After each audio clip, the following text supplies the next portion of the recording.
안녕하세요, 제이입니다. 이번 강의는 포토샵의 기초적인 부분인 작업 환경 설정과 기본 기능에 대해서 설명해 보도록 하겠습니다. 창업을 준비하시는 실무자분들을 위해서 필수적인 것들로만 간결하고 짧게 설명해 드릴 테니 잘 따라와 주시고요. 강의는 한글판 CC 버전으로 진행되고 블로그에서는 영문 버전으로 설명해 뒀습니다. 자, 포토샵을 한번 같이 켜보도록 하겠습니다. 포토샵을 켰을 때 첫 화면입니다. 버전에 따라서 조금씩 다를 수가 있는데요. 시작하는 방법은 똑같으니 제가 같이 설명을 한번 해드릴게요. 어느 버전이든 기본적으로는 상단에 메뉴 막대가 있습니다. 지금 편집, 파일, 이미지 이런 것들이 보여지고요. 왼쪽에 이제 새 파일과 열기라고 되어 있는데요. 파일에서 찾아서 여는 방법도 있고요. 단축키로 여는 방법도 있습니다. 그 새로 만들기 단축키는 컨트롤 N, 파일 열기 단축키는 컨트롤 O를 사용하고 있는데요. 이 두 가지 같은 경우는 외우시면 좋을 것 같습니다. 컨트롤 N을 누르면은 보이는 창이 하나 떠요. 새로 만들기라는 창인데요. 그 영문 버전에서는 New라고 검색이 됩니다. 자, 여기서는 작업의 이름을 설정해 줄 수가 있어요. 테스트 작업이라고 이름을 명칭을 지어줍니다. 자, 문서 유형 같은 경우는 클립보드, 미국 용지, 웹 여러 가지가 있는데요. 저 같은 경우는 사실 작업을 할 때 직접 입력하는 경우가 더 많기 때문에 이거를 사용하는 경우가 그렇게 많지는 않아요.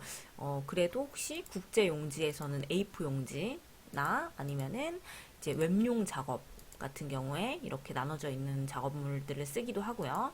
모바일 사이즈 같은 경우도 아이폰이나 안드로이드에 따라서 이렇게 나와 있어요. 자, 기본 설정으로 다시 돌아가서요. 자, 폭이라고 보이는 것에는 이제 내가 원하는 작업 사이즈를 불러와 줍니다. 근데 여기서 이때 주의할 점은 자, 옆에 보면 단위가 있는데요. 픽셀, 인치, 센티미터, 밀리미터 여러 가지 단위가 있죠. 온라인상에서 가장 많이 쓰는 그 웹용 설정 단위는 픽셀을 사용합니다. 해상도의 경우는 대부분 웹용에서는 72 해상도를 많이 씁니다. 그 해상도에 대한 단위도 센티미터가 아닌 픽셀, 인치 단위로 생각을 하시면 되고요. 색상 모드 같은 경우는 RGB 컬러의 기본 8비트를 설정하시면 됩니다. 배경 색상도 설정할 수가 있는데요. 이 배경 색상 같은 경우는 대부분에는 흰색을 많이 사용을 하고요. 투명을 사용하시는 경우도 있어요. 저희가 GIF 이미지나 PNG 이미지를 만드는 경우는 투명을 사용을 하는데요. 그냥 기본 일단은 흰색 배경으로 설정해서 열어보도록 하겠습니다. 본격적으로 작업 영역을 살펴보도록 하겠습니다. 자, 맨 위에 지금 이렇게 보여지는 이 부분을 메뉴 막대라고 합니다. 메뉴 막대에서는 파일, 편집, 이미지 여러 가지를 할 수가 있는데요. 클릭을 해보면은 이렇게 다양한 메뉴들이 있어요. 이거를 전부 다 외우실 필요는 없고 저희가 필요에 따라서 단축키를 외울 거기 때문에 정말 단축키를 헷갈리거나 모르는 것들이 있다 할 때만 들어오셔서 선택하면 되는 거라서 어렵게 생각하실 필요는 없습니다. 두 번째로 메뉴 막대 아래쪽에 보여지는 이 영역. 자, 이 영역을 저희가 옵션 막대라고 하는데요. 도구를 이렇게 선택하는 거에 따라서 조금씩 위에 있는 것들이 이렇게 변하게 되죠. 옵션 막대는 도구에 따라서 조금씩 변한다라고 생각을 하시면 되시고 도구에 따라서 설명을 하도록 하겠습니다. 이 중간에 보이는 문서창은 작업 영역입니다. 현재 작업 중인 파일이 표시가 되고요. 여러 문서들을 동시에 열 수도 있고 동시에 작업을 교차하면서 할 수도 있어요. 이렇게 교차를 하면서 할 수도 있고 사이즈 바꿔가면서 보면서 동시에 작업을 할 수도 있고요. 드래그를 하게 되면은 옮겨지기도 합니다. 오른쪽에 보이는 영역은 내 컴퓨터와 조금 다른데 하시는 분들도 있을 거예요. 여기 보여지는 패널 같은 경우는 좀 편하게 작업을 하기 위해서 조금씩 바꿔서 사용을 하시기도 해요. 기본적으로 페인팅 그림을 많이 그리시는 분들은 이렇게 내비게이터나 이제 브러쉬가 보여지게 할 수도 있고요. 사진 작업을 많이 하시는 분들은 막대 그래프, 라이브러리, 조정 이런 패널들이 보여지게 될 수도 있어요. 그리고 그래픽이나 웹 작업하시는 분들은 이렇게 조금씩 작업 패널을 다르게 쓰실 수 있는데요. 저 같은 경우는 최대한 좀 넓게 쓰는 걸 좋아하기 때문에 불필요한 패널들을 좀 없애는 편이고요. 이 패널들을 실수로 없앤다고 해서 걱정하실 거 없이 위에 창이라고 이제 보여지는데 보면은 여기에서 이렇게 불러오거나 없앨 수도 있어요. 작업 영역을 안 보이게 하려면은 지금 체크되어 있는 거를 한번 클릭하면은 작업 영역이 없어졌죠. 자, 이렇게 그리고 내가 원하는 작업 환경을 만들어서 설정을 해놓을 수가 있어요. 저는 이런 뭐 글리프 같은 경우는 사용하지 않기 때문에 얘는 빼고 문서랑 단락 이 두 가지만 놔둘 거고, 속성 같은 경우는 제가 사용을 많이 하기 때문에 속성 위에다 놓고, 라이브러리 레이어 구성 같은 경우는 필요 없다 하시면은 이렇게 구성을 하시면 되고요. 내가 원하는 작업 환경이 됐다 싶으면은 위쪽에서 화살표 클릭하시면은 새 작업 공간 설정할 수 있고요.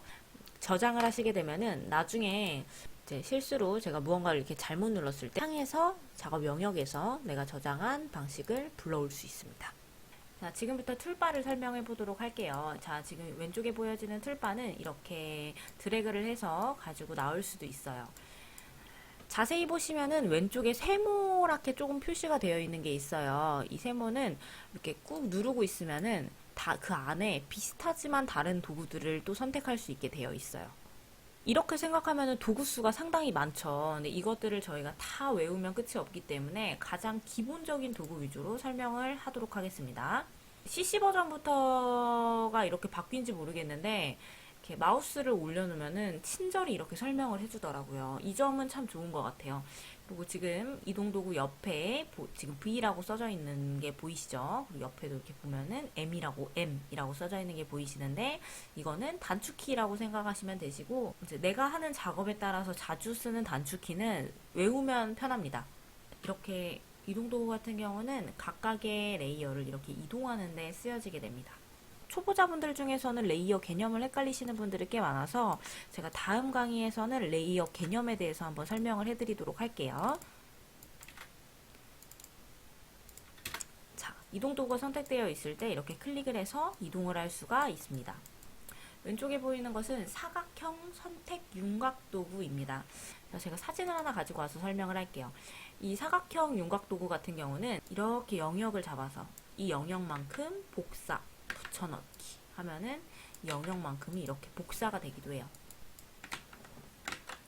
이 영역만 잡아가지고 색상을 바꿔준다던가 밝기를 바꿔준다던가 이런 식으로 조정이 가능합니다. 아주 자주 쓰이고 유용한 도구라고 할 수 있어요. 자, 세 번째 올가미 툴을 설명을 해볼게요. 올가미 툴 같은 경우는 이렇게 영역을 잡아서 영역을 활성화시켜주는 역할을 합니다. 자, 과일이 이렇게 나왔어요. 올가미 툴에서 자, 이렇게 과일을 따라서 이런 식으로 이렇게 해주면은 영역을 잡아주면은 이렇게 과일만 활성화가 돼요. 이 영역 활성화된 부분에서 컨트롤 V 하게 되면은 이 영역만 이렇게 복사해서 붙여넣게 됩니다. 사람들이 이걸로 눕기 따시는 경우가 많은데, 눕기 따는 툴은 이 툴은 아니고 펜 툴이라는 걸로 눕기를 따요. 제가 계속 이어서 설명을 해보도록 할게요. 비슷한 색상이나 영역을 추출해내는데 아주 도움이 되는 툴인데요. 저는 자동 선택 도구를 언제 많이 쓰냐면은, 자, 하나 이렇게 불러와서 자동 선택 도구에서 이렇게 빈 공간을, 흰색 빈 공간을 이렇게 딱 클릭을 해요. 그런 다음에 지금 이 영역이 선택이 된 건데 이 영역을 반전을 시켜줍니다. 이제 컨트롤 시프트 I를 눌러서 반전시킨 것들 보시면은 활성화된 영역만 따로 가지고 오기가 좋죠. 꼭 그게 아니더라도 비슷한 영역을 이렇게 잡아주기 때문에 이렇게 비슷한 색깔을 추출해내기도 좋아요. 자, 네 번째는 자르기 도구입니다. 수평이 안 맞는 이미지 같은 경우는 자르기 도구를 사용을 해서 수평을 맞춰주는 경우도 좋고요. 자르기 도구는 모서리로 가면 이렇게 화살표 모양이 이런 식으로 바뀌어요. 그래서 이거를 클릭해서 양옆으로 이렇게 드래그를 하면은 각도 조절이 가능하고요. 자, 엔터. 모서리가 아니라 이제 끝으로 가까이 가게 되면은 이렇게 크기 조절이 가능합니다. 크기 조절 가능하고 옆으로 가면은 또 옆에서 조절이 가능하죠. 그렇기 때문에 이렇게 원하는 모양으로 자를 수가 있습니다. 프레임 도구의 경우에는 CC 버전에서 아마 새로 나온 기능이 아닐까 싶어요. 그 전에 하위 버전에서는 저는 못 본 것 같은데 어느 순간부터 이렇게 업그레이드를 하니까 있더라고요. 이런 식으로 영역을 잡고 영역에 대한 이미지를 이제 드래그 해가지고 오면은 그 영역 안에 이미지가 들어가게 됩니다. 스포이드 같은 경우는 색상을 추출해주는 도구입니다. 저는 아주 유용하게 쓰는 도구이기 때문에 단축키를 외우고 있기도 해요. 왼쪽에 지금 이 색을 한번 주목해 주세요. 자, 스포이드 도구로 제가 이렇게 색상을 찍었을 때, 자, 색이 지금 변하는 게 보이시죠? 이렇게 이제 원하는 색상들을 인터넷에서 내가 예쁘다고 생각했던 색상들을 클릭만 해도 이렇게 찝어서 올 수 있어요. 자, 그 다음에 자, 내용 인식 도구 같은 경우는 별로 크게 사용을 안 하기 때문에 조금 더 사용을 많이 하는 제가 스팟 복구 브러쉬 도구에 대해서 설명을 할게요. 이게 가장 대표적이기도 해요. 지금 이미지를 한번 보면은 흠집이나 비슷한 패턴들을 지울 수가 있어요. 이 기능은 의류 쇼핑몰 하시는 분들이나 이제 그 상품을 판매하시는 분들한테 아주 유용합니다. 그 다음 설명해 드릴 도구는 아주 중요한 역할을 하죠. 펜 도구입니다. 펜 도구는 흔히 말해서 눕기 딴다 라고 표현을 많이 하죠. 눕기 딸 때 사용하는 도구인데 이 부분은 어렵게 생각하시는 분들이 많아서 따로 제가 강의를 조금 더 디테일한 강의를 준비해 보도록 하겠습니다. 자, 그 다음도 자주 쓰는 도구예요. 문자 도구인데요. 문자 도구 같은 경우는 말 그대로 자, 문자 도구 선택한 후에 클릭하고 지금은 글씨를 쓰는 중. 자, 글씨를 이렇게 키워서 배치를 하고 위쪽에 보시면은 옵션에 글씨 폰트를 바꿀 수가 있어요. 자, 글씨 폰트도 이렇게 바꿀 수가 있고요. 글씨 사이즈도 30. 자, 이렇게 바꿀 수가 있고요. 그리고 색상도 바꿀 수가 있습니다. 조금 더 글씨를 디테일하게 바꾸시고 싶은 분들이라면은 자, 왼쪽에 제가 이거 자주 쓰는 거라 제가 빼놨다고 했죠. 위쪽이 아니라 저는 이 글자 패널을 좀 더 사용하기도 해요. 여기서 보면은 자간도 조정이 가능하고요. 이쪽에서 문자 패널 같은 경우는 꼭 밖에다가 두고 사용하시는 게 좋아요.